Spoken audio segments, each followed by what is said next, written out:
Live with CDP, a weekly sports and entertainment podcast live on YouTube, Facebook Live, Twitter, and on audio via Apple Podcast, Google Podcast, Spotify, and Anchor FM. Now here's your host, Chris Palme.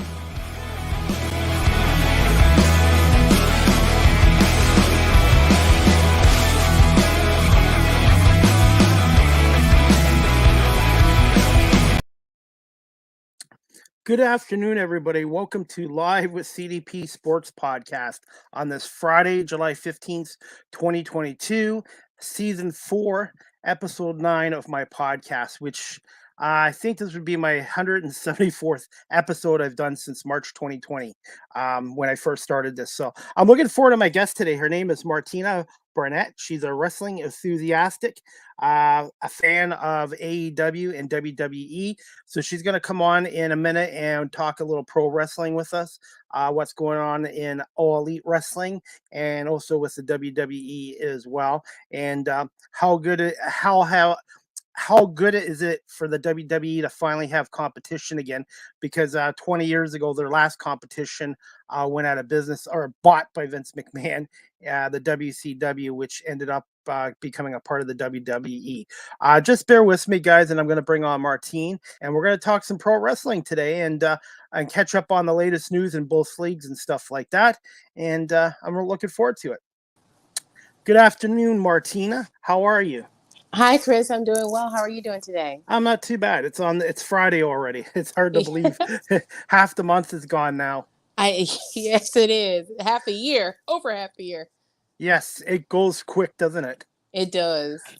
Yeah. So I was going to say, you got some wrestling on tonight. AEW's on tonight, I think, at 10 o'clock, and the SmackDown is on at 8 o'clock, right?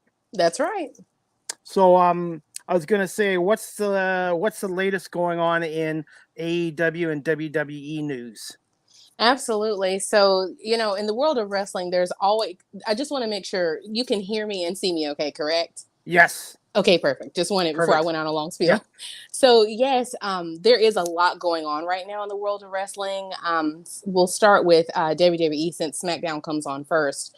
Of course, there's the ongoing saga of Sasha Banks and Naomi leaving. We have no women's tag team champs at the moment, so that's kind of in limbo. Bianca Belair is still the women's champion. Who is the men's champion at the moment? We have, of course, Roman Reigns, the tribal chief. I acknowledge him, of course. He is the undisputed champion, and then the Usos are the undisputed tag team champions. So they hold all the gold for the men. Bianca Belair for the Raw Women's Champion, and the new Women's SmackDown Champion is Liv Morgan. So everyone's kind of comfortable right now, but we do have SummerSlam coming up next month. Of course, you got the once again. Someone said, "What about Liv Morgan?" Oh yeah, we know she's the SmackDown Women's Champion. So we have SummerSlam coming up next month. We're going to see Brock versus Roman. I think this is match number 7. Bianca, yes, we've seen them a lot. Personally, I'm not going to lie. I am not the most excited about that particular match because we literally just saw it at WrestleMania back in April. So we've seen it before. So I'm ready. They're saying this is the last one, but we'll see about that. We know how the world of wrestling is minute by minute. It's always something going on. So that could change, but that's what they're saying right now. So that, and of course, Liv just won the title from Ronda a couple weeks ago. And then for AEW, we have, of course, the brand new tag team champs, which you see in the background there. Swerve in Our Glory, Keith Lee, and Swerve Strickland are the brand new tag team champs, just won on Dynamite a couple nights ago. We have, of course, CM Punk is still injured. I haven't heard a lot of updates about his injury and how that's going, if he's had surgery, if it went well. We're not really sure right now. But the interim the interim men's champ is, of course, Jon Moxley. We have the women's champ is still Thunder Rosa, who does not get enough screen time, might I add. And then we've got Pac. I'm sorry, they have so many titles. The name of that title that he has right now, the name slips my mind right now because it's brand new. They just debuted it like a month ago, but he has a title. And then we have it's a lot. AEW has a lot of titles. So they're the newest one, the newest news from AEW is the tag team champs Swerve Strickland and Keith Lee. So I know that was a mouthful. No worries. Jerry is one of my viewers, and he's going to be coming on my podcast in the future. He wants to be an actor, so he's going to be coming on my podcast soon. He wants to know about Liv Morgan and how surprised were you when she won the title over Ronda Rousey? I was shocked. I didn't see that coming. To be honest with you, I was not that surprised because well, how do I say this? I'm not trying to be rude or anything because I am a Ronda Rousey fan. I like her, but this time she's come back. Her energy has been a little meh. Her promos have been hit or miss, and there's been a lot. Of course, wrestling Twitter is very vocal. People are extremely opinionated, myself included, and a lot of people have been saying her promos are not good, and even everything down to her gear is just kind of everywhere. And so I was not that surprised because Liv has been in the running. She's been a top contender in order to get the belts, to get the women's title for a while. People really like her. She's a fan favorite. So I kind of saw that one coming. Rhonda also had a baby about a year or so ago. So I kind of had a feeling she was going to get it at some point, but I was surprised that she won it then. I thought it might have come later, maybe at SummerSlam or something down the line. Someone said, I'm done with Brock and Roman. Yes, me too. Like, I love Roman. I'm sorry. Sorry, Brock. I'm Team Roman all day. I'm a huge Roman fan. I was a fan of The Rock my entire childhood up until, adulthood. So sorry, me and the bloodline, we go way back. I love The Rock. I love Roman. I love the Usos. So I'm Team Roman all day, but someone said Thunder Rosa was in NWA. Yes, she was. Sorry to jump along real quick. No, that's cool. That's cool. As far as Thunder Rosa, I love her as a champion. They gave her such a, so she has a really big fan base. People love her. I really like her. I just wish she had more time on the mic and a little bit more screen time and more matches because a lot of times she gets like 5 minutes of screen time. So I wish they would give her a run more love. Jairus wants to say, he just says, you know what you're talking about. Absolutely 100%. And I'm going to be asking you the questions because I still follow wrestling, but I kind of took a 10-year break from it. And now I've been watching these little minor league wrestling associates around where I live here in the Toronto area. And I've really gotten back into wrestling again and then CM Punk coming to AEW and stuff like that. So I've kind of got back into the wrestling industry again after I think taking about a 10-year break from it. Mm-hmm. Oh, well, you definitely missed a lot, but that's okay. Wrestling is one of those things where, especially now with AEW, it's cyclical. You're going to see familiar faces, you're going to hear familiar names. So there's always new players, but then you have your mainstays. In AEW, you have Sting. Everyone knows who Sting is. Yes, absolutely. You have Chris Jericho. You know who Chris Jericho is. Yes. You have, the legends like JR is still commentating. I've been hearing that man my whole life. So yes. Even if you have, and of course, like you said, CM Punk leaving for a while, just like you, he left for like 7 years and he returned. Yeah. So that's okay. You can jump back in anytime. That definitely. Now I got to ask you, I'm going to put you on the spot. With Liv Morgan having the title right now, is Charlotte Flair going to come back at SummerSlam and regain her title from Liv Morgan? That's an excellent question. And I am inclined to think that, let me put it like this. I don't know if she'll necessarily get it at SummerSlam. Like, I hope they give her more of a run. Like, come on. She is a fan favorite. She's a top face, like one of the top female faces. So I hope she gets a little bit more time with it. But unfortunately, we know Charlotte Flair she's Ric Flair's daughter. She's here in the company, sorry, like she's here. She's going to always have some clout. She's going to always have that pull. So unfortunately, and I say unfortunately, because she's been a champion so many times, I am always an advocate. Can we give some younger, newer talent a chance? So to answer your question, unfortunately, I do foresee her winning it back. I just wish that they would give Liv more time with it. Okay. And I got another question from Jarius. He wants to know, is Sting still in wrestling? Yes, he is. He currently acts as Darby Allin's manager. So he does wrestle sometimes, but more often than not, he's accompanying to the ring and helping to fend off, interference and things like that. But I believe he's 60. 63 now, if I'm not Wow. mistaken. Wow. He does still wrestle sometimes. Yes, he does. He goes through tables. He takes some sick bumps. So yes, he is still in the ring. And I'm just as shocked as you are. That's another man. I've been watching that man my entire life. He still has the paint. He still has the gear. And yes, he is still in the ring. And I got to ask you this one, since we're talking about the golden age era wrestlers like Sting. What's your thoughts on Ric Flair, who's I think 73, wanting to come back for one more match, and who do you think it will be against? Oh, Rick. Okay, so I know Rick is a very polarizing character in wrestling. I feel like you either love him or hate him. He's another one. I've been watching that man my whole life. He's always up to some trouble. You know, he's always getting divorced. He's always talking some mess. Like he's just always he lives his character. Like I don't really think he does kayfabe. Like he is who he Yeah. is. Yeah. Who the smack talking, who he is in the ring. That's who he is in his real life. So to have the courage, for lack of a better word, to physically get in the ring, because at first I thought he was just joking, because wrestlers talk about, oh, I'm going to return, oh, I'm going to retire. Like they do that type of thing all the time. But to actually see videos of him training with Jay Lethal, taking bumps in the ring, the comments, people are so mean in the comments. But to answer your question, I'm fearful, to be honest with you. Like he's no spring chicken. We know he's had a lot of health problems in the past. He's had a lot of near-death incidents. I don't personally feel like he has anything left to prove, but it seems as though he feels like he does. Because honestly, I can't really see why else he would get back in the ring. He has money. He's had money for a long time. I don't think it would be a money issue. To me, it just seems like like the Undertaker talked about this during his documentary about how he felt like he just couldn't let it go, even though he is not in competition anymore. People were calling for him to retire for several years before he actually hung up his boots. So I think with Ric Flair, he just can't let it go, and I guess it's just like a personal fulfillment thing. As far as opponents, I've heard he's going to face the no. I heard he was going to be either partnering with the Rock and Roll Express, who are also up there in age. But as far as who his opponent will be, some people were saying Sting. And age-wise and legacy-wise, that does make sense. I doubt that it'll be someone from WWE, No because chance. No chance it'll be Hogan. What about Hogan?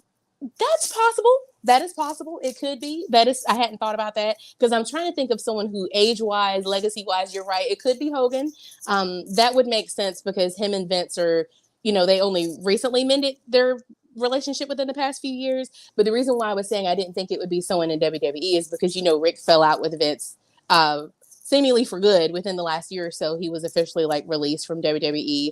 But of course, Charlotte is still there. But we know how these things go. People with money, they make deals, they make amends, they break it, they have a falling out and they make amends later. So who knows? Honestly, speculation wise, I'd have to say Hulk Hogan would be a good, he's equally as, up in age, he's equally as iconic. So that would make sense. Him or Sting. Who do you know who's promoting this match, and where is it what date is going to be, what arena? Do you know any more of the details? Or Unfortunately, I don't have it in front of me. I did see some details on Twitter because they were selling tickets. But I do not recall off the top of my head where or when it's going to be. But I do know that they were promoting it like, hey, this is his last match ever, which I don't believe, by the way. Whenever someone says something is going to be the last thing ever, I'm very doubtful. Because we know how this world of wrestling goes. Yes. Like I said, if someone throws the right amount of money and opportunity, people change their minds sometimes. So we'll see about that. It's like WrestleMania 7, the Warrior beat Macho King, and Macho King had to retire. His career was done, and a month later, he was wrestling again. So Yes. never say never in wrestling. Exactly. Jarius wants to say, thanks, Jarius, for watching too, by the way. If Stone Cold can, so can Flair. What's your opinion of Stone Cold's performance at WrestleMania? I think he did great. He was one I was surprised that they brought him back, because he's been retired for, many, many years. And being a millennial, I watched him at his prime. I am a product of the Attitude Era, like The Rock and Stone Cold and Triple H and the corporation. Like I saw all of that in real time. So seeing him come back now and seeing how far he's come, like now he's so mainstream. Like he's in, what's that he's in a commercial with Mr. T and some other people. Like, he's in commercials and he's got his podcast. And to see how mainstream he is so funny to me now, because he was, back during the Attitude Era, like you could say pretty much anything, you could do pretty much anything, flipping the bird. Like, he was so like, raunchy and raw back then. To see him be now like almost like a family man is so interesting to me, like the segue. But I think that they did a really good job of pairing him up with Kevin Owens. I was glad to see that. I thought he was the perfect person, because Kevin Owens is really good on the mic. He did a really good job of pretty much building that by himself, honestly. The crap talking promos and calling him out and stuff like that. He did a great job with that. As far as in the ring, he took a few bumps. I think he did great. I knew they were saying like, during WrestleMania, it's going to be Stone Cold on the KO show, but I'm like, there's no way he's coming back to not wrestle. So I knew he was going to wrestle in some capacity, and I think he did a pretty good job. Speaking of that, there was some news today about the WWE for the first time since 2008 is going back to the PG-14. So do you think they're going to go back to a little bit more of the Attitude Era? That's yes. I saw that. Okay. And honestly, I am surprised, because with everything that's going on with in real life, in real time, with Vince and his legal troubles, which is a whole different story. But with WWE, like I said, being a lot more family oriented now, selling merch to children. I mean, that was always something they did, but we know now we had like more wholesome champs like John Cena. Like, he was very much a family guy, like with St. Jude, like he was child friendly. So to go from that, and now, like, even with Roman Reigns, like he's child friendly. He might say a few bad words here and there, but he's not as raunchy as like DX and remember Godfather and the Hoes back in the day. Like that stuff was raunchy. Like, I look back on it, I'm like, remember how the Rikishi and the stink phase, like some of the things they did then, like people would be marching in the streets now. So it will be, to answer your question, it will be interesting to see how they balance edgier product with today's like cancel culture. Yes. Because we know today, things are heavily censored. You can get canceled really, really quickly. Even though WWE is going to be very difficult to cancel at this point. But as far as like backlash with like advertisers and things like that, it'll be a fine line, because like on the flip side with AEW, their product is, of course, a little bit like less child friendly, if you will. Like there's more cursing. There's lots of blood. I couldn't help but to think, was this kind of their counter to that? Not that as far as ratings go, unfortunately, at this point, AEW is not a consistent threat to WWE with ratings, but they're getting there. I tell people, you do have to keep in mind, AEW has only been around since 2019. So WWE has been around since the beginning of time, so they're catching up. I think AEW is doing a great job, but to answer your question, it will be interesting to see. I think that this does mean they're going to allow more blood. Personally, and this is my own personal opinion, I do not like the blood, because I don't like to see it, but I know a lot of people do. And there was plenty of it back in the day. Remember, Mick Foley was always getting busted open. Stone Cold was always getting busted open. So there was a lot of blood back in the day. So I guess it will be interesting to see how they balance it with the child. They worked really hard to like clean up their act. And now to go back, that does seem interesting. I guess we'll see. Speaking of the Godfather, I'm going to try to get him on my podcast, because I've talked to him a few times on Instagram, and he was Papa Shango too. In the early 90s against the Warrior and all that. Papa Shango, that character was quite unique. And then he went to the Godfather, and then he went to another character that was the anti-Godfather. So he's got a lot of great stories to share. And if I do happen to get him on my podcast, I will let you know. Yes, please do. He would be and he's been around for a long time. Like, absolutely, I know he's really good friends with the Undertaker. Like, he's seen a lot in his day, so he would definitely be a good guest. And Jarius is saying, Colt, yes, I agree. It's completely changed the last 10 years, the last 15 years and stuff like that. So yes, definitely. Okay. I'm going to just, are you still okay for some questions? I was going to ask you some questions. Please, let's get it. Okay. Can you just tell my audience, I live near Toronto. I'm about an hour from Toronto. Can you just tell us a little bit about yourself And when did you start getting into pro wrestling, following AEW? Obviously AEW since 2019, but when did you start following the WWE or WWF as it was before 2004?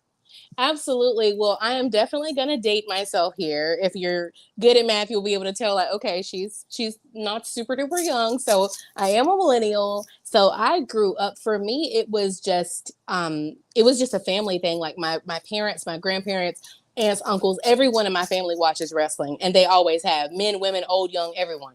So growing up, it was, watching WCW. Then, once WCW went away, watching WWF, then later WWE. So I grew up watching Bret Hart, Sting, Chris Jericho, the Road Warriors, like all of them. Like I've been seeing these people my whole life because that my parents watched it, so I watched it. And so it got to the point, like when I was old enough, things like allowance, like, okay, if you do your chores and everything, you want to get allowance, or you want us to order the pay-per-view? Because back in the day, there was no streaming. You had to physically order it. Yeah. And so it was like, oh, I want to see, let's just say WrestleMania. Like, oh, my brother and I, like, oh, I want to see WrestleMania. So watching the pay-per-views, going to events with my family, and even them, like my parents, they've been married for like 43 years. When they were dating and they were kids themselves, they went to wrestling matches on dates and stuff. My parents talk about how, oh yeah, we used to watch Ric Flair, all the time. Like it's just like in my blood. So when I got old enough and on my own, I just kind of continued. The only time I didn't really like watch consistently is when I was in undergrad, because I was busy. I was in a sorority. I had a lot going on. I didn't watch as much, but I still kept up with it when I came home on breaks and stuff. I still like go visit my grandparents, and we would watch John Cena and The Rock. So I've just kind of always been a fan. And with AEW coming in, I know people don't like it when you say this, but as someone who's been watching all these years, I can't help but to liken it to WCW, because WWE didn't really have mainstream competition for many, many years. You had TNA and you had some of the indie leagues, but they weren't on TV regularly, or if they were, it was like you had to order special channels. Like it wasn't on TBS and TNT and USA and Fox, So, and then now seeing so many familiar faces go over, like look at Cesaro to Claudio, or Ruby Soho to, or sorry, Ruby Riot to Ruby Soho. Like it's cool seeing people have another place to showcase their talent. So to answer your question, wrestling's been in my blood. I've loved it my whole life. It's fun. It's my entertainment. I don't really watch NBA or NFL or anything like that, because I feel like wrestling encompasses all of those. You have action, you have violence, you have competition, you have athleticism. It encompasses all the avenues of entertainment that I like. For me, I basically started getting into pro wrestling in 85, 86. Soon as I saw Hulk Hogan in the Rocky movie, I'm like, who is this Hulk Hogan character? I liked him in Rocky, I think it was Rocky 2 or 3 he was in.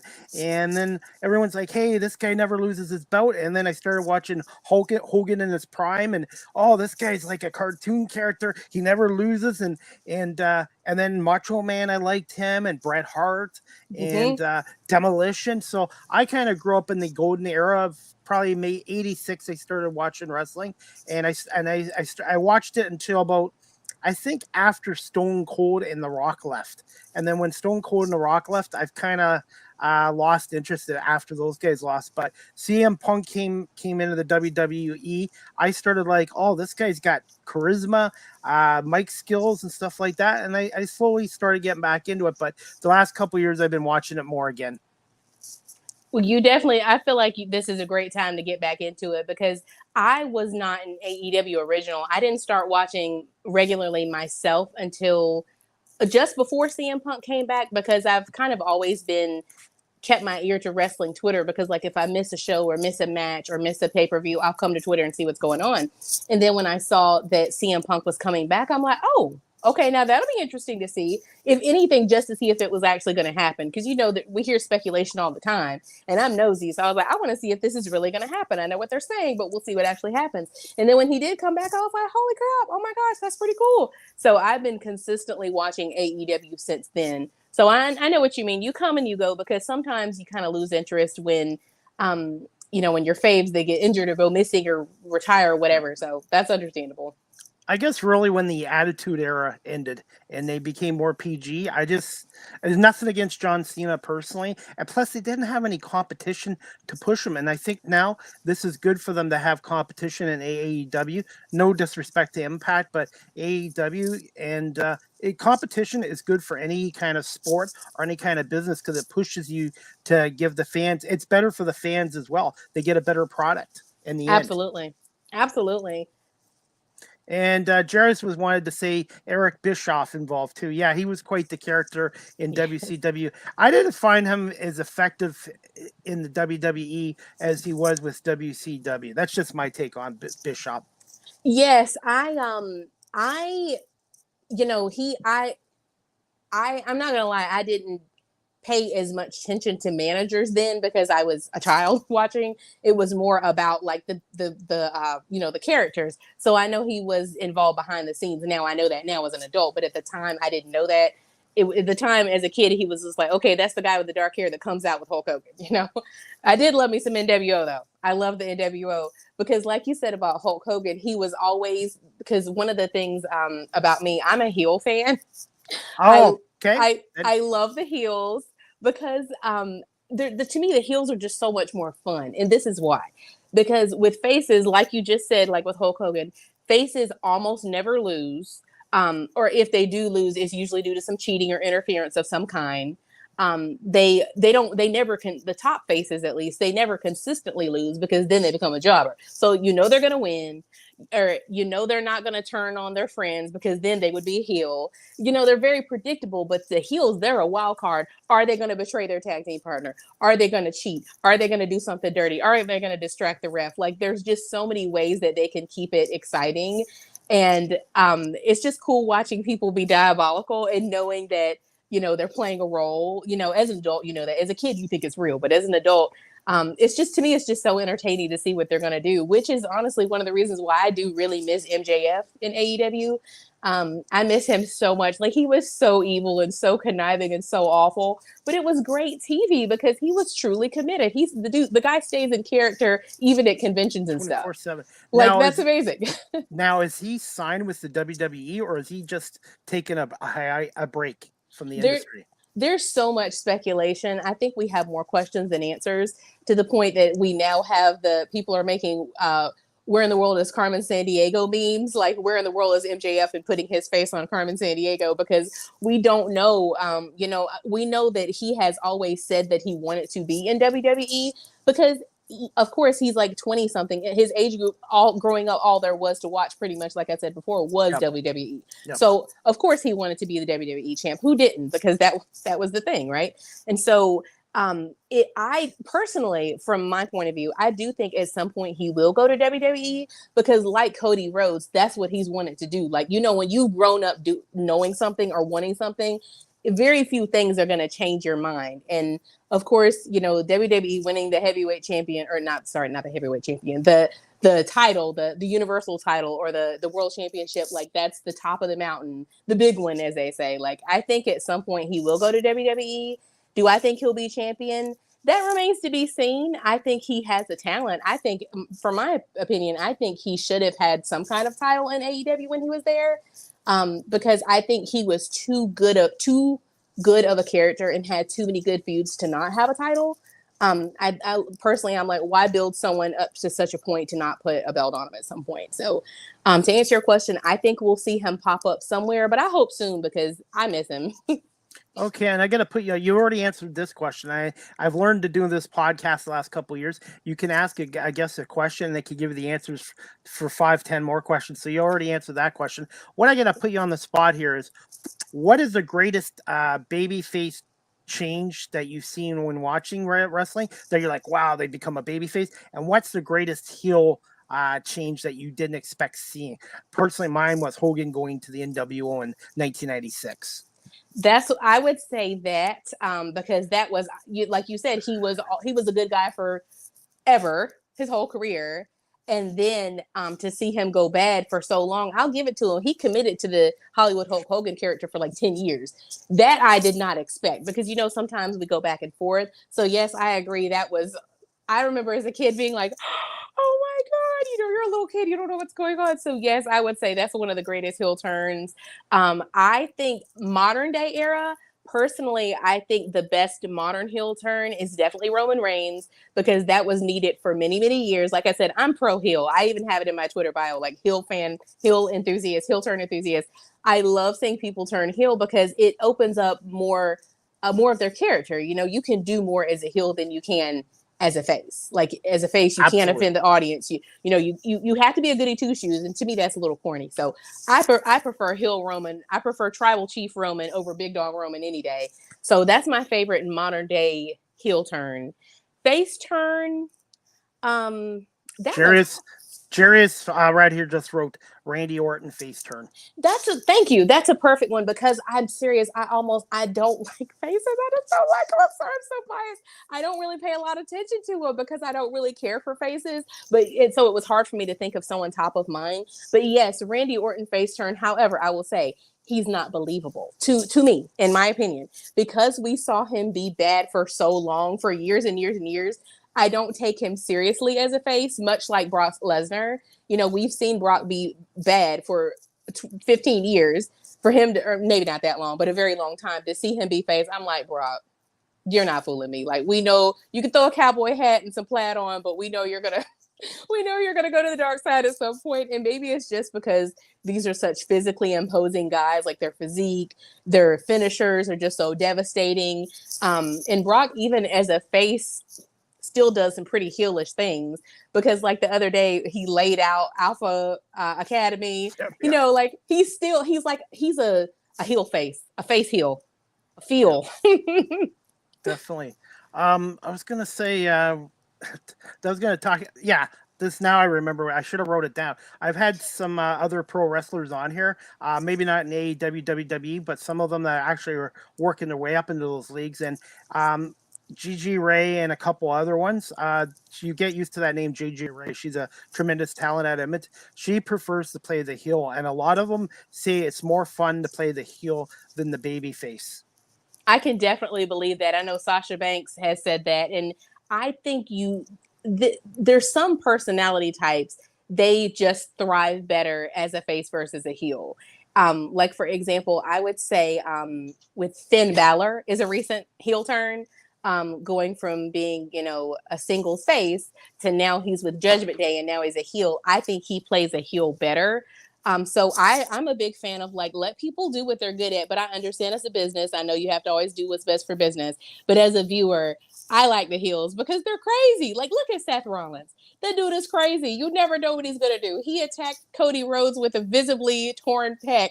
Like, they're just so diabolical and evil. They do things that we can't do in real life. If you run up on someone like that in real life, you're going to jail. But to watch someone else do it is entertaining. Well, it's like, hey, I hated Triple H, but he was better as a heel than a good guy. He was okay as a baby face, but to me, the best part of his career was when he was heel, because he knew how to get people like me and the audience to boo him and hate him and stuff like that. And that's part of a job as a heel, is to get people's reactions. Absolutely, most definitely. I would give him, in thinking about it, he's probably one of the best heels of all time, because as a kid, like, he was so convincing. I didn't like him in real life. Like, I thought that he was mean in real life. He was just very convincing. I agree. Some are more convincing than others, but he just seemed genuinely detestable. And I agree that, I have to agree with you there. Okay. Are you still okay for time for a few more questions? Sure, we can. I'm sorry if I'm talking too much. I just get so passionate. No, that's great. That's great, because I've got like questions for you, and I'm enjoying listening to you too. Which was great. And Jerry is one of my new friends on here. Has got questions for you too. So this one I wanted to ask you. Sure. When you were growing up, did you have some favorite wrestlers, both male and female? And did you have some favorite tag teams as well that you enjoyed? Definitely. I loved, so let's go, like, I'm going to try to go in like chronological order. I'm pretty sure my very first like favorite wrestler was either Bret Hart or Chris Jericho back in WCW. I was so entertained. I loved them. Now I'm going to go out of chronological order because I'm just kind of going with what's coming to mind. I loved China, because you didn't really see, at that time, you did not see like physically imposing women. Everyone was just like sexy, like model sexy, which she had that element as well, but like she had muscles. I was so intrigued. I loved her attire. I loved China. I loved, let's see here, tag teams. Of course, NWO. I think they're one of the best factions with Scott Hall, rest in peace, and Kevin Nash. I loved The Rock. I liked Mick Foley because I thought he was insane, which I'm pretty sure most people did. Let's see, favorite female wrestlers. It was not a lot of women in the early days. Sitting here thinking, like I said, I loved China. I loved Naomi, like coming more into like the late 90s, early 2000s. I loved Naomi. I still love Sasha Banks and Naomi to this day. I enjoyed seeing like AJ Lee when she came in. I liked watching what were some of the other, like the female tag team champions? Like you would have oh god, names slip my mind right now, but some of the famous the top ones that I really liked was definitely like The Rock and Stone Cold, because it was crazy watching them go back and forth. Their promos are legendary. Them and Triple H. I loved Chris Jericho. Yeah, that's I'm sorry, I was just brain fart. Brain dump. No worries. There was one guy I liked too, but unfortunately, the way he passed away, Chris Benoit, because what happened with him and his family was tragic. And if that incident never happened, I think he would have been in the WWE Hall of Fame. But unfortunately, I don't think they're ever going to put him in there for what happened and stuff like that. But he was such a talented wrestler. It was just a shame what happened with him and with his family and stuff like that. One of the worst tragedies ever in pro wrestling for sure. Yes, it was. It is very unfortunate. Not even just with him, but I do look back on some like older matches sometimes, and it's crazy how many people have passed away. There are a lot of the people I wanted to name are no longer living. Like, it is, The Ultimate Warrior, Macho Man Randy Savage. Yep, I love Macho Man. Thank you for mentioning him. I love Macho Man. Yeah. His crazy gear. Yes, I loved Macho Man. And I forgot to mention The Undertaker. I did love The Undertaker. He used to scare the crap out of me. I really thought him and Kane were brothers. Like I think most little kids at the time I thought they really were brothers. Yeah, and when I was growing up, it was obviously Hogan, Bret Hart, yes, the Ultimate Warrior, Sting. And then tag teams back then were really, it was much tougher back then for tag teams than it is now. They had Demolition, Heart Foundation. Sorry, I should have mentioned them. I'm sorry. Yeah, the British Bulldogs. And like I said, and you're right. And Jim Anvil Neidhart, he passed away too early too. And that's Natalia's father too. Mm-hmm. Yep. It is cool. I will say something I forgot to mention the New Age Outlaws. I thought they were crazy. DX as a faction was very raunchy. So, I was a child. So a lot of times my parents would be like, oh, okay, when they start doing the suck it and they're like, oh, my parents were like, okay, all right, let's go do something else. So when it got too raunchy, they would make me stop watching. But I enjoyed the ladies and gentlemen, the promos. I loved the promos of the Attitude Era, like the getting the crowd hyped up and stuff. That stuff is legendary. And so what I was going to say is I do think it's cool at this point seeing like the wrestlers' kids. Like you got Hook is Taz's son. You've got the Gun Club is Billy Gunn's kids. You've got The Rock's daughter is signed to NXT now, Ava Raine. It'll be very cool to see like the next generation of the Legends kids and how they flourish throughout time. Definitely. And Jarvis wants to say, my brother loves Macho Man. And he was a very good baseball player, too. Yes, he was. I think he was in the Cincinnati Reds or the Cardinals farm system. And then his dad was a pro wrestler as well. And then his brother, Lanny Poffel, the Genius, he was in the WWF for a while there, too. But he was kind of a jobber. He was just there to make the star players go, or the star wrestlers go over. I remember those jobbers pretty well. It's like, wow, you know what? Back then it was like, it wasn't even fun. It's like, who's going to win this match. There was no suspense. It was like a 2 or 3 minute, what do they call it? Squash match. Mm-hmm. They still have them now, but I guess you could say it depends on your point of view. A lot of those people have now, because I will say one of the good things about having AEW and the indies being more lucrative for the talent now, they have somewhere to go. So you don't have to be a jobber forever. You can go do, like, I immediately think of Buddy Murphy, now Buddy Matthews in AEW. He, unfortunately, despite being physically imposing and super talented and athletic, he was unfortunately like made to be a jobber for a long time. So I'm glad to see him thriving in the House of Black in AEW because I love him. I love seeing people go and like grow, go and grow. Yeah, definitely. And I didn't realize this. I found this out really recently too.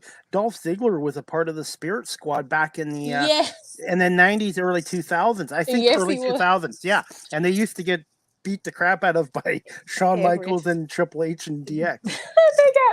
they beat up, cussed out, humiliated. Yes, and I think he's the only one out of the Spirit Squad that made it. Yep. But yes, yep, he was one of them. And some of what are some of the, well, there's too many to name, but there's lots of people that have, you know, they left a bad gimmick and leveled up to a better one. Definitely. And I was going to ask you, what's your take on Austin Theory? I still call him Austin Theory, but Right. do you find he's the real deal, or do you think he's getting a little overhyped? I feel like they are. I want to like him. I do. I want to like him, but I see now why a lot of people don't like the corporate forced people. Like that was said about John Cena, that was said about Roman Reigns, that he's being pushed down our throats because he's Vince's boy, so to speak. That I do not like because I guess for some people it gives him credibility, but for other people it feels fake and forced. So I do think he's talented. I do, he's got age on his side. He's quite young.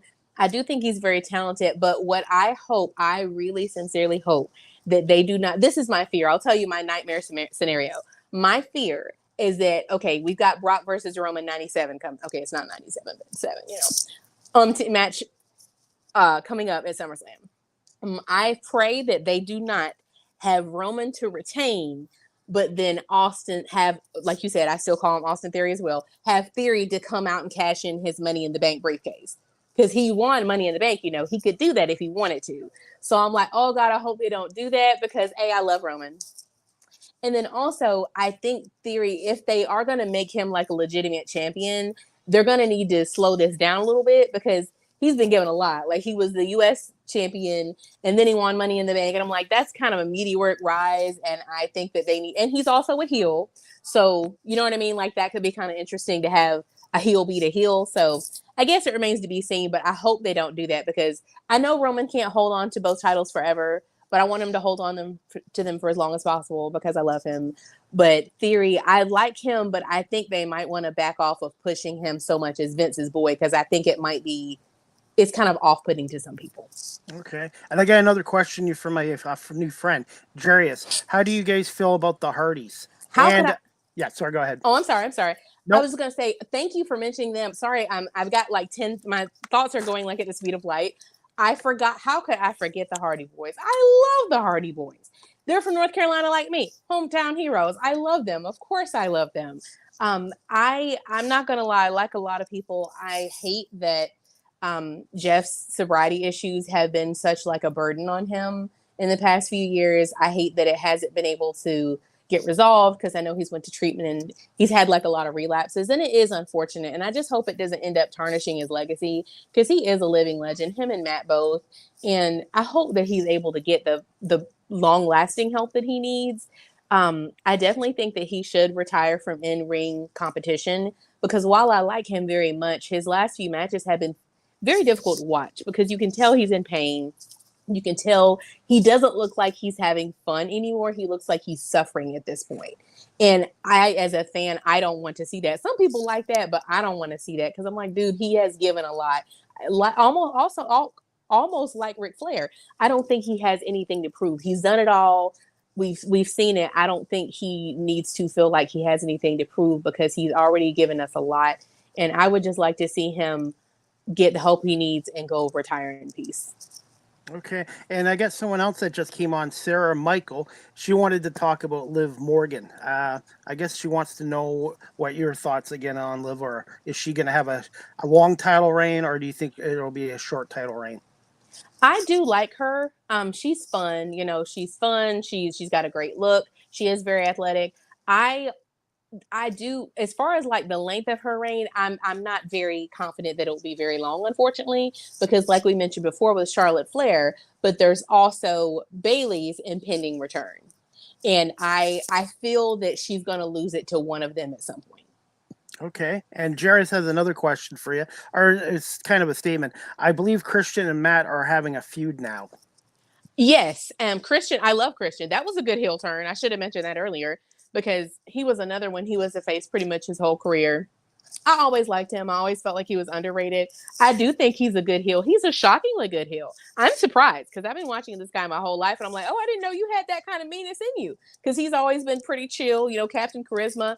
I'm like, oh, okay. And then to turn on Jungle Boy and Luchasaurus, but now Luchasaurus has gone to the dark side too. So I that'll be an interesting feud because they're both living legends. It'll be interesting to see how that goes. And this has been, like I said, a great conversation because Jarius and now Sarah have come in with questions too. And that's the one thing I'm working on my podcast is getting more audience participation and being able to ask you questions. Are you still okay for time? Still a I little am bit? sorry. I'm talking so. No, you're fine. I just want to I'm make sure you're. sorry. No, you're good. This is great. Like I said, I'm learning stuff, and this is great to have a wrestling podcast show. We can go a few more minutes. I do apologize. I could No, I'm talk. good. I'm good. I'm good. I just want to make sure you're good. I'm looking at the time here. I'm like, dang, I know we said 30 minutes. We're at almost an Wow, hour. that's well, my original show was 30 minutes live with CDP. I scrapped it because most of my podcasts are 45 minutes to over an hour. So It's just, it's just so easy yeah. to just keep going. There's Oh always yeah, something to talk about. yeah.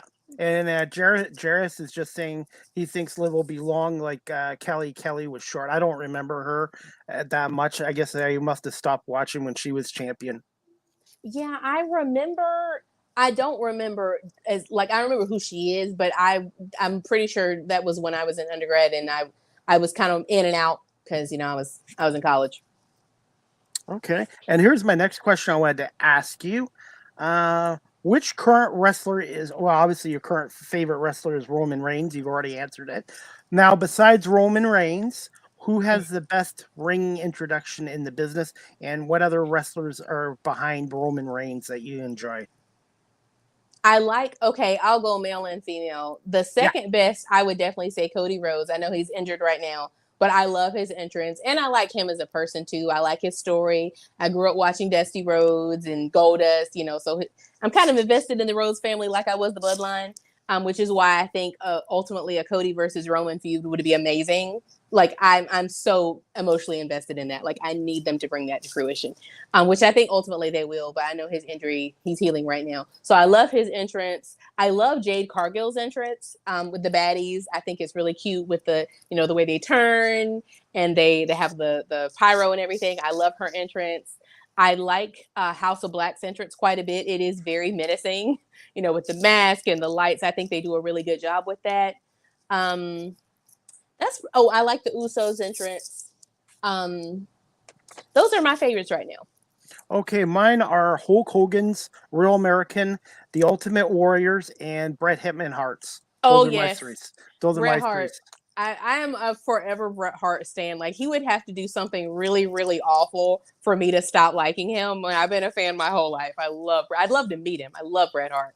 And Jarius makes a good point too. In this current era of wrestling, John Cena's got a great entrance as well. Oh yeah, he does. And I will say him, like, of course, like The Rock, he has transcended wrestling. Like people who have never watched wrestling know who John Cena is. Like they know who he is. They know that song. Like that song. Like even people who don't speak English know that song. Like he's done a good job of bringing wrestling to the masses. I was gonna say, and that's huge for a wrestler, is just having that right opening intro music for your song. Yeah. 'Cause it can Yes. really make you as a character, or even hurt your character if it's not the right one. Yes, and I on my Twitter, if anyone just a shameless plug, go follow me on Twitter. I talk a lot of smack. But It's on the bottom too. yes, please follow me. I talk a lot of smack, but it's because I consider myself, you know, just like the wrestlers, like they keep character and they talk smack to each other on Twitter. I consider myself like a character. Like I'm not personally attacking anyone. It's just like, having fun. So I'm always talking about somebody's entrance because I agree. It's our first introduction to the person, like a good song, good gear, good, intro video, all that good stuff. It's key. And if it's bad, a lot of times I'm like, oh, they could do better. I was going to say, I would like to talk to somebody from either the WWE or AEW about the music part of it. Like who performs the songs, or do you guys pay money for bands to do it? Like I know with Royal American, Rick Derringer created that song, and it was originally for the Midnight Express. And apparently it didn't, or not the Midnight Express, Mike Rotundo and another wrestler. And apparently McMahon just decided to put it on Hulk Hogan, and Hogan's career just went even further with that song. Mm-hmm. Yes, I know a lot of the Attitude Era songs that we know and love, like the iconic ones like Chris Jericho, Triple H, The Rock. A lot of those were composed by Jim Johnson. That he had there's way more. That's the first three that come to mind. But there was a time where he was doing pretty much all WWE's music. Present day, of course, coming to mind. I know Downstate does Cody Rhodes' entrance and The Miz's entrance. I know that, of course, Chris Jericho performs his own with Judas. So I think in AEW, they have a little bit more leeway. As far as WWE goes, I think the most iconic ones, of course, I love Roman Reigns' new entrance, heel Roman. I love his entrance. And so I agree. I think the music is a big part of it because I remember very vividly as a kid, like I try to explain to my daughter, like, I'm like, it's just hard to encapsulate all the memories that you have around hearing that glass breaking and just running to the living room to come to see Stone Cold Steve Austin, or hearing If You Smell and running to the living room to see The Rock. Like, it's just so many memories. Yeah, and Jarvis was saying Jim Johnson, I guess he's a composer so I don't even know if he's still with the WWE or not. So I don't know if he's still with WWE, but I don't know if he still follows me. At one point, I was following him and he followed me back on Twitter. I was like, oh my God, I felt so cool. So I don't know if he's still with WWE, but I do know he's still alive and well. And there's one other one I forgot to mention: CM Punk's Cult of Personality. Oh yeah. To me, his original theme song didn't do much for me, but as soon as he hit that Cult of Personality, I don't know how he became about that song, but that just fits his character perfectly. It does. To a T. I agree. He is one that I also didn't think about. Excellent. And I'm someone like on my own time, I may or may not have wrestling songs on my playlist. Like, who knows? Maybe I do, maybe I don't.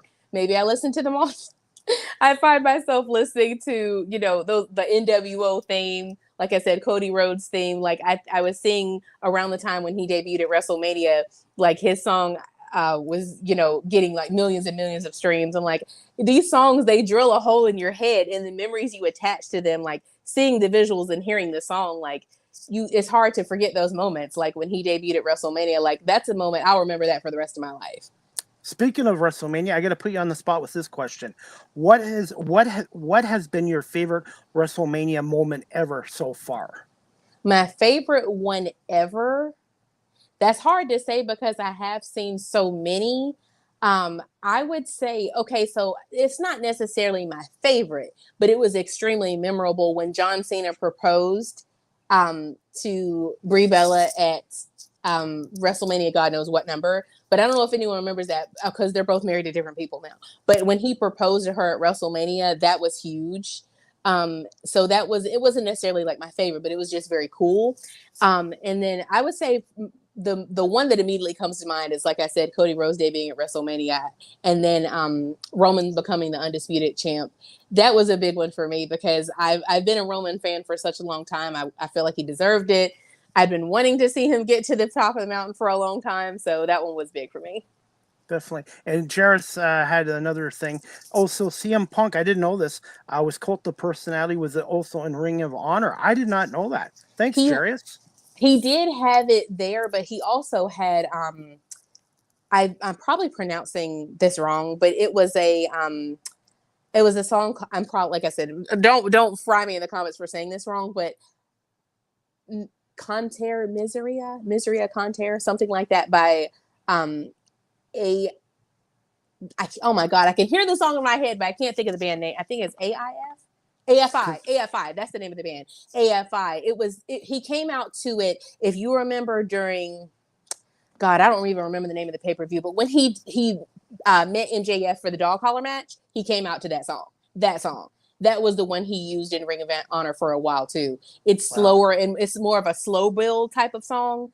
Because of course he had to go into the dark side and tap into his, deep side to face MJF in this brutal match. And that was a very brutal match. Towards the end, I was watching like this because it was hard to watch. There was a lot of blood, but yeah, I remember the commentator saying like, yeah, this is the song he used when he was in Ring of Honor. So instead, original song was Kill Switch. And yeah, Jairus, I'm glad I befriended Jairus because he's asked a lot of good questions, and like I said, I appreciate his participation. I can say it in my my podcast, being active in my podcast. So good. Absolutely. Okay.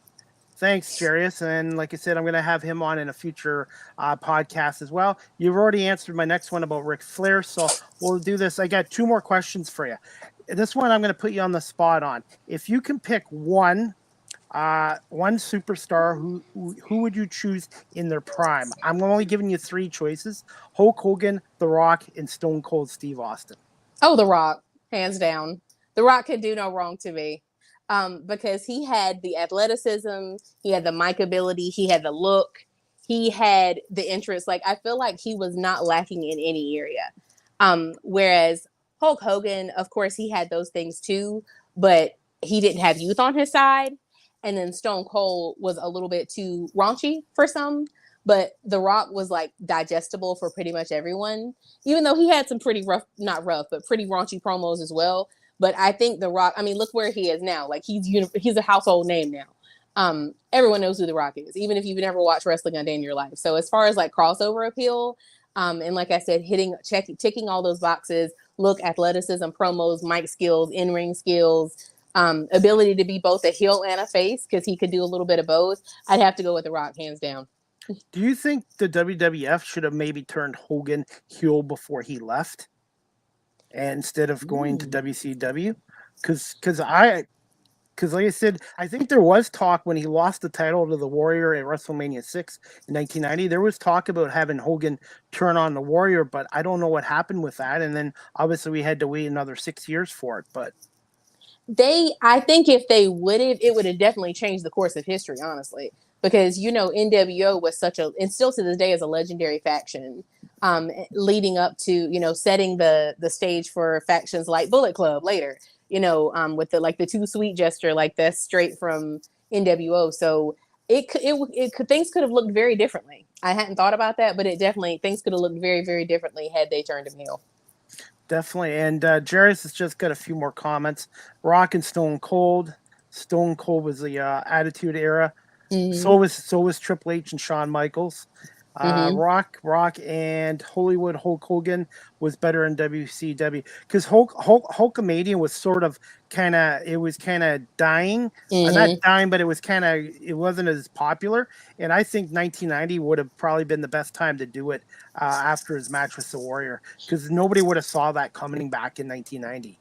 If you watch his, on Peacock, they have, WWE. If you watch the whole Evil series, watching his Evil episode, because, okay, they've got Undertaker and Kane, they've got Sasha Banks, they got The Miz, like his various episodes about wrestlers. Watching his Evil episode was very interesting to me because, like I said, at the time I was a child. So a lot of that stuff I'd forgotten.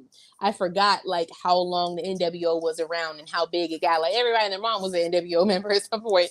It was kind of cool, like watching his turn. If you watch that episode, they lay it all out about how, like you said, his character was starting to get stale. He knew he had to do something, even though he did not want to turn, but basically it was getting to the point where he had to because he was getting kind of old and tired. So it revived his whole career. So yeah, it would have been interesting to see what they would have done if they would have done it sooner. Definitely. And this question I wanted to ask you, last one. What is your most memorable wrestling match you've been to live or watched on TV so far? Most memorable. Hmm. Oh my God, there's so many because I've been watching for so long. Oh boy. I would probably have to say, I'd probably have to say the first time the Rock won the championship. I'm pretty sure it was against Triple H, if I remember correctly. The very first one, because I know he was like a 5 or 6 time champ. His very first one, I think that was one for me, because I had never seen, you know, I'd never seen, that he was at the peak of his career at that point. Of course, it went up from there. But just watching him, talk smack, just kind of like I was saying about MJF earlier, like seeing him talk smack, seeing him be so good, I like to see people rewarded, and I loved his promos. He was so good on the mic. I was like, oh my gosh, he finally won! He finally did it! Like we were cheering with him. And I would also have to say a second, I'd say maybe tied when Mick Foley won the championship. I'm pretty sure he beat. Wasn't it he beat The Rock? He either beat The Rock or Triple H. I think it was The Rock. I want to say it was The Rock because Stone Cold helped him win. Didn't he? He came in and interfered, and of course, that's how he won. That was very memorable. That was a huge crowd pop because everyone wanted to see him win because he was the underdog. He was crazy. He was falling off of cages. He was getting, chair shots all the time. It was good to see him finally win. Okay. So sorry that wasn't one single one, but I'd also have to say a third. Sorry, I have a third. A third one, seeing Bianca Belair win the women's championship at WrestleMania 2021 versus Sasha Banks. That was a really memorable one for me as well. Sasha Banks, is she going to go to AEW, or do you think she'll come back to the WWE?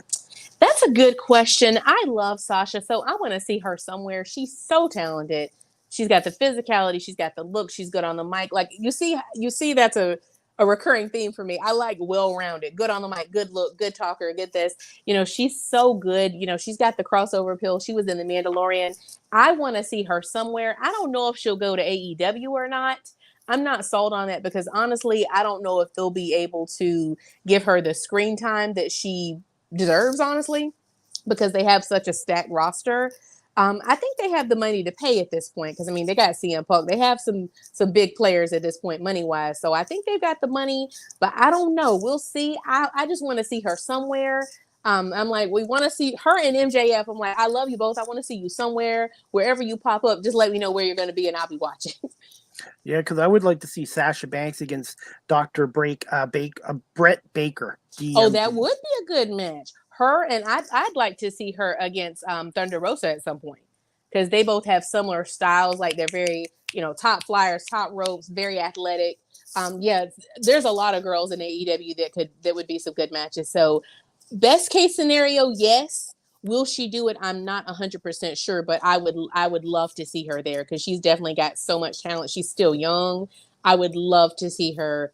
If not in AEW, best case scenario, yes. But if she's not there, I want to see her somewhere. Yeah, Jarius just posted a comment. He goes, more like New Japan she might be going to.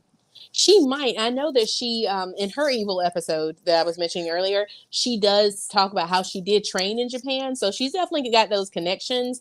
Even if she does, I'm like, girl, just let me know. Kind of like Switchblade, Jay White.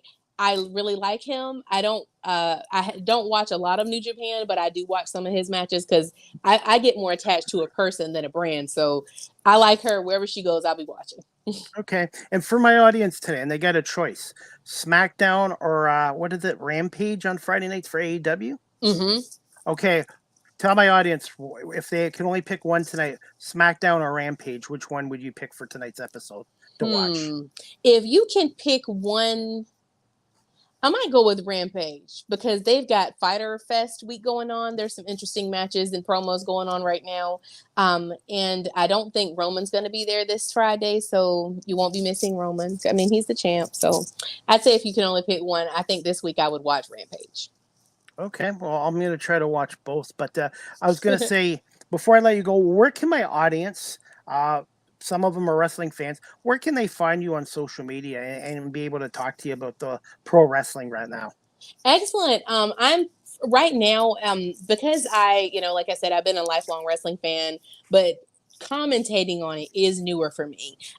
During, with the pandemic and being home more, I was watching it more. So I still consider myself a wrestling enthusiast because I'm new to commenting on it on social media. So I've kind of rebranded my Twitter to be wrestling focused. So that being said, go follow me on Twitter at Epicurean Queen. You can see how to spell it at the ticker at the bottom. Come follow me. I do have a lot of opinions. I'm very opinionated. Feel free to give me your opinions as well. I'm always got something to say, so come follow me there.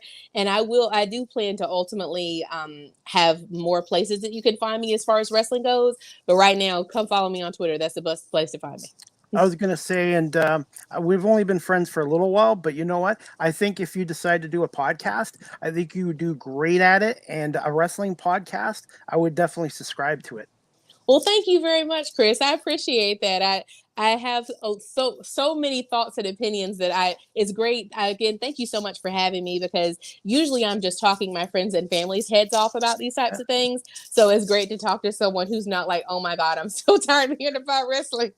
And this podcast has changed my life. Like, I'm working on a new career in radio at 50, but I've also made a lot of contacts through all these sports leagues and now pro wrestling.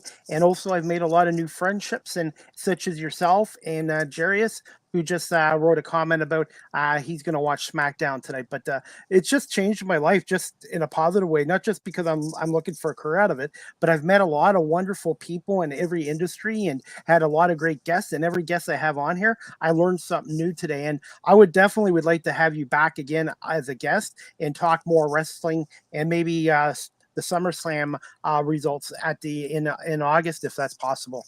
Yes, that would be great. I'd love to come back. If there's one topic I can talk about at any time, it's wrestling. So I would love to come back. Okay. Did you ever get to check out my video the other day? Me and one of the fellow camera operators. I do camera operator work. We were filming a soccer game on a football field, so we decided to run the 40-yard dash, and I actually beat the 25-year-old guy. Oh wow! No, I didn't see that, but that's amazing. That's yeah, easy feat. I posted on TikTok and on Twitter, and I've got some views. And for an old guy, I can still move. Look at you.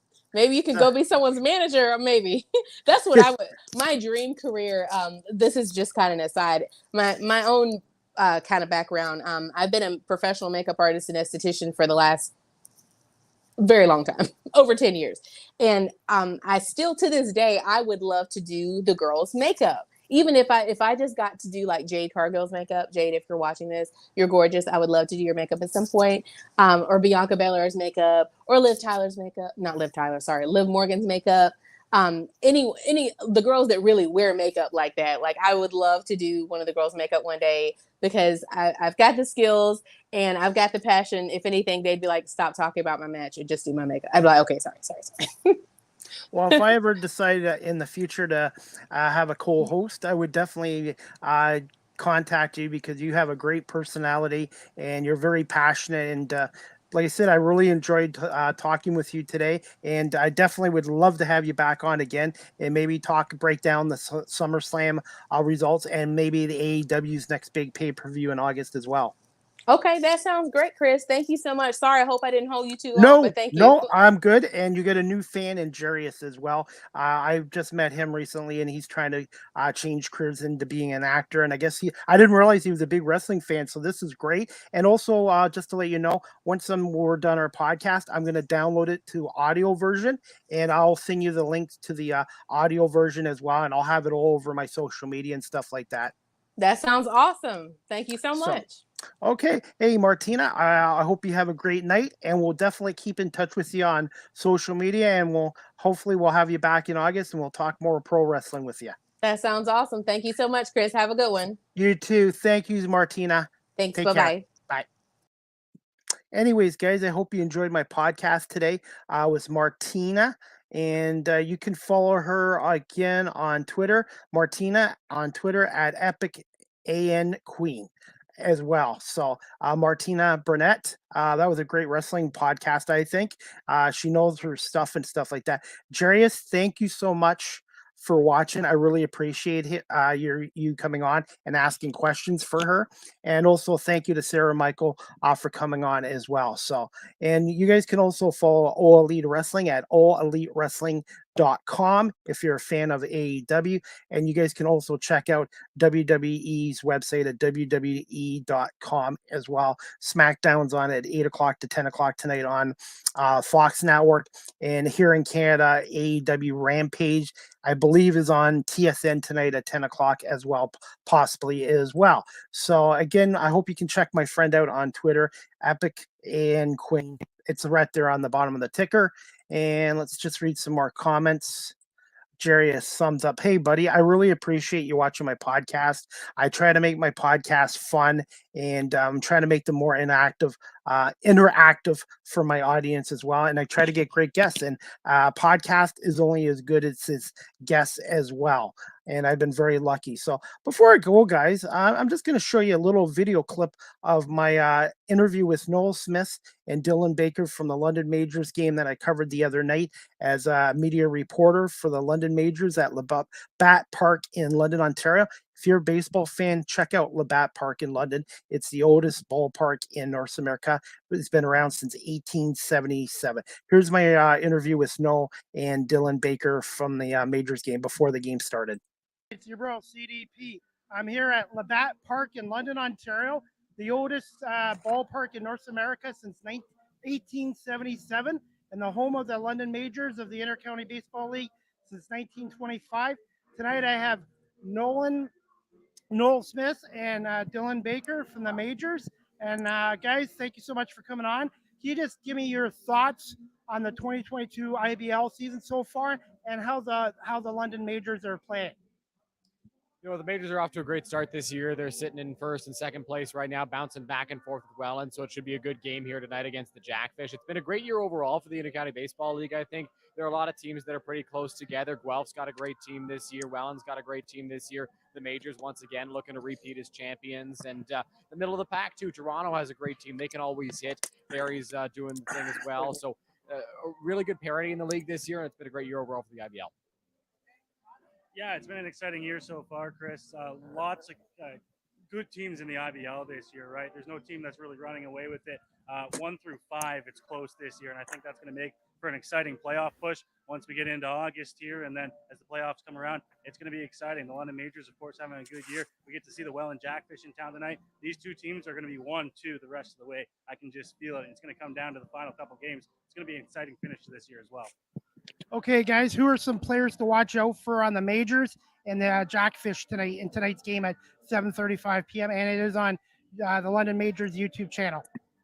Some players to watch out for the London Majors. Look out for Cleveland Brownlee and Robert Mullen. They hit 3-4 in the lineup. They both have 9 home runs, tied for the Intercounty Baseball League this year. Robert Mullen leads the league in average. Cleveland Brownlee leads the league in runs batted in. So these two guys can really swing the bat. You're going to watch out for them. Dylan, I think you can agree with this one. The pitching matchup tonight is going to be really exciting. Yeah, the pitching matchup should be a really exciting one. Jose Arias goes for the Majors. He's been dominant all year long. He got touched up a little bit in his last start against the Welland Jackfish, funny enough, at Welland Stadium. But Arias has been great for the Majors this season. And Wyatt Hummel on the other side for the Welland Jackfish has been a dominant arm, mainly out of the bullpen. This will only be his second start of the year, so we'll see how he fares. But he's been fantastic for the Jackfish. Okay, I was going to ask you guys, who have been some surprises in this league so far this year? Are you looking for in terms of players or teams?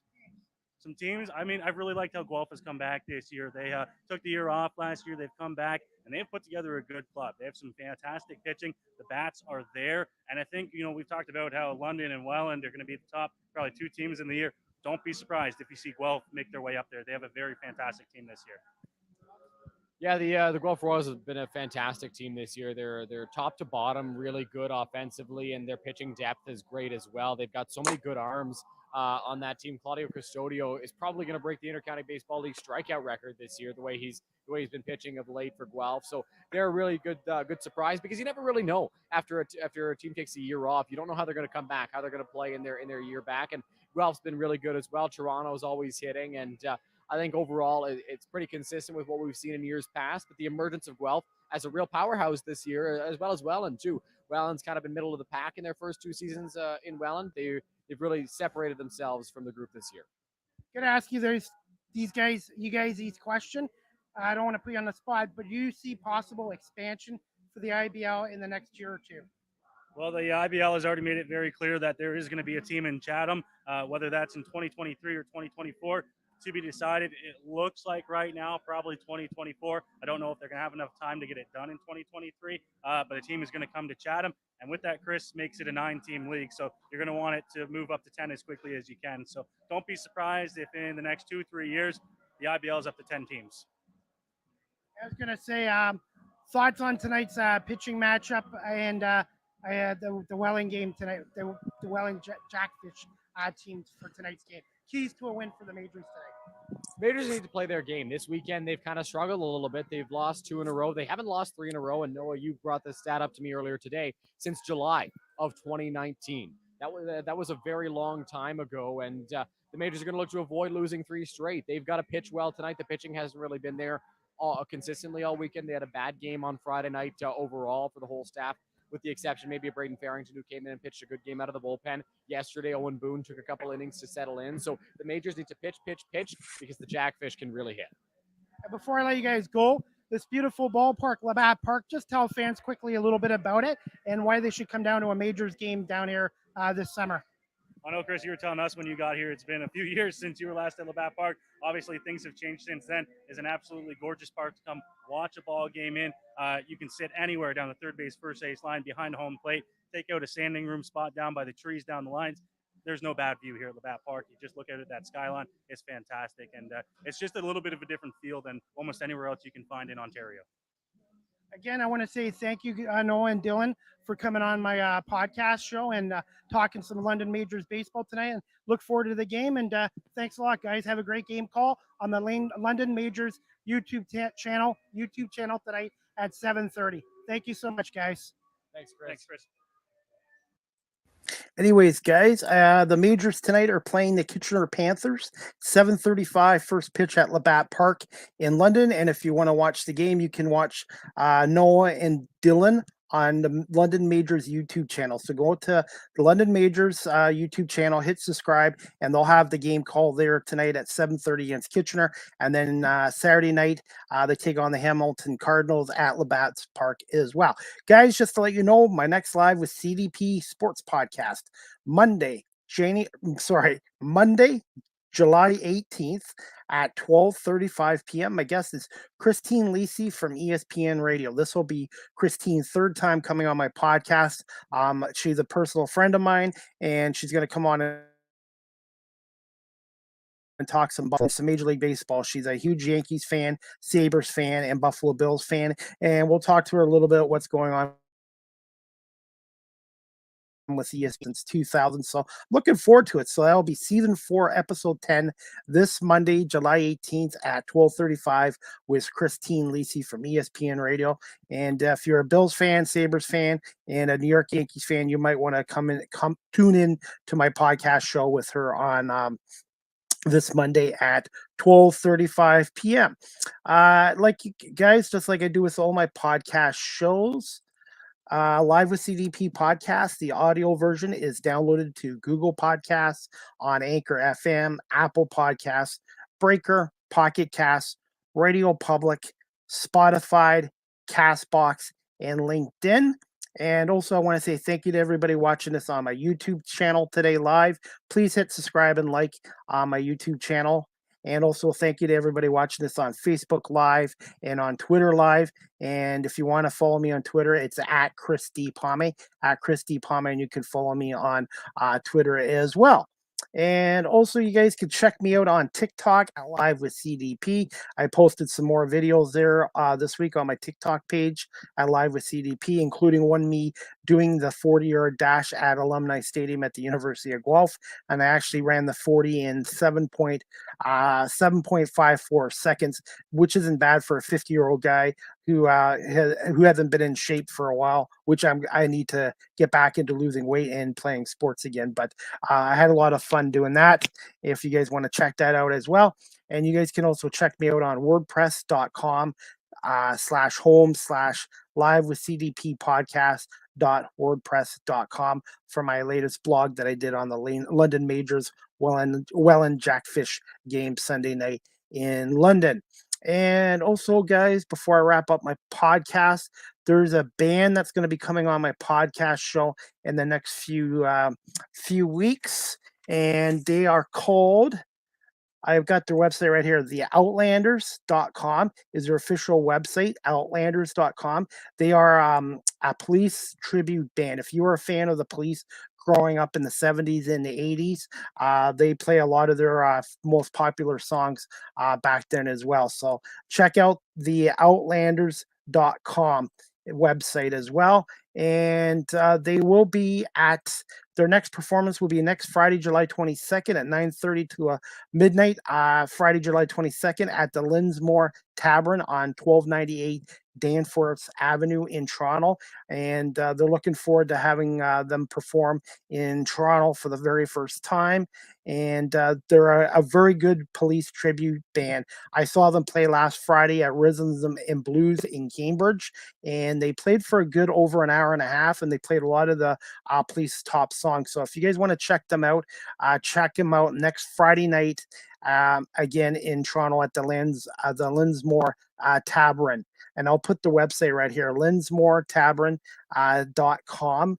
Events Outlanders, and they are a police tribute live at the Linsmore Tavern. So I hope you guys can check them out as well. If, like I said, good band, and check out Rhythm and Blues on Bishop Road in Cambridge as well. And guys, if you're interested in booking the group to play at your concert or at a performance, you guys can check out. You can book them at papagrove@gmail.com, or you can contact 898287352. Again, and that's the Outlanders, and they're a police tribute band, and you can check them out on theoutlanders.com. And again, next week they'll be performing at the Linsmore Tavern on 1298 Danforth Avenue in Toronto from 9:30 to around midnight next Friday night. And like I said, I love hearing the Police, and they did a really good job last week in Cambridge as well. And also, guys, the Argonauts are playing a home game this week. Tomorrow, Saturday at 2 o'clock on the East Coast at Acadia University against the Saskatchewan Roughriders at 2 p.m. The game is on TSN. The CFL Eastern Division right now is 1-12 against the CFL's Western Division. So this is a huge game for the Argonauts. They're 1-2 right now, but they need to get that win to get back to 500, 2-2, and to try to keep improving each week. So Saskatchewan will not be an easy opponent. And even though this is a home game for the Argonauts, it will not be at BMO Field. It'll be at Acadia University. So, and the Argonauts' next home game is Sunday, July 31st at 5 o'clock against the Ottawa Red Blacks at BMO Field, and I hope to be there at that game as well. So, anyways, guys, I'm going to call this podcast show. But again, I hope you guys enjoyed my podcast today with Martina Barnett, pro wrestling fan for AEW, WWE, and I'm going to try to bring her back on again, maybe after SummerSlam and the AEW's big pay-per-view in August as well. So I hope everybody has a great evening and great weekend. And again, my next podcast, Season 4, Episode 10, will be this Monday, July 18th, 12:35 p.m. Christine Lisi from ESPN Radio. So again, thanks everybody for watching this live on YouTube, Facebook, Twitter, and later on my audio platforms. And I hope everybody has a great weekend. Enjoy the CFL games, enjoy some Major League Baseball games, and we'll see you guys Monday for Season 4, Episode 10 of Live with CDP podcast. Again, thanks everybody. And thanks, Martina, for coming on Live with CDP podcast today to talk pro wrestling. Have a great weekend, guys.